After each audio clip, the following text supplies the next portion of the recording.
அபுதாபில இருந்து அசாருதீன்ற அண்ணன் கால் பண்ணியிருந்தாருங்க. தனது மகள் ருக்ஸனா ஃபாத்திமாவோட பிறந்த நாள் ஆகஸ்ட் 15 அன்னைக்கு தம்பி. அதுக்காக கஷ்டப்படுற மக்கள் ஒரு 50 பேருக்கு காலை உணவு குடுக்கணும் அப்படின்னு சொல்லியிருந்தாருங்க. அண்ணன் சொன்ன மாதிரி ஒரு 50 பேருக்கு தேவையான அளவு இட்லி, வடை, சட்னி, சாம்பார் எல்லாத்தையுமே பார்சல் பண்ணி நம்ம திருவள்ளூர் ரயில்வே ஸ்டேஷன் பக்கத்துல இருக்க பாலத்துக்கு அடியில கொண்டு போயிட்டோங்க.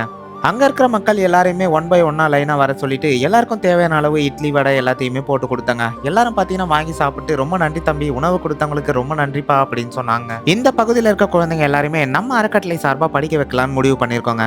குழந்தைகள் முதல் பெரியவர்கள் வரை எல்லாரும் பார்த்தீங்கன்னா வந்து அழகா நின்னு, "அண்ணா எனக்கு 3 இட்லி வேணும்ண்ணா, 4 இட்லி வேணும்ண்ணா" அப்படின்னு சொல்லி கேட்டு வாங்கி சாப்பிட்டாங்க. இந்த வீடியோ பார்க்குற நீங்க ருக்ஸனா ஃபாத்திமான்றவங்களுக்கு ஒரு பிறந்தநாள் வாழ்த்துக்களை கமெண்ட்ல சொல்லுங்க. குழந்தைகள் முதல் பெரியவர்கள் வரை எல்லாரும் பார்த்தீங்கன்னா நல்லா திருப்தியா சாப்பிட்டு முடிச்சுட்டு, "ருக்ஸனான்ற பாப்பா நல்லா இருக்கணும் தம்பி" அப்படின்னு சொல்லி வாழ்த்துனாங்க. நமது அறக்கட்டளை சார்பா அசாருதீன்ற அண்ணனுக்கு ஒரு மிகப்பெரிய நன்றியை தெரிவிச்சுக்கிறோங்க.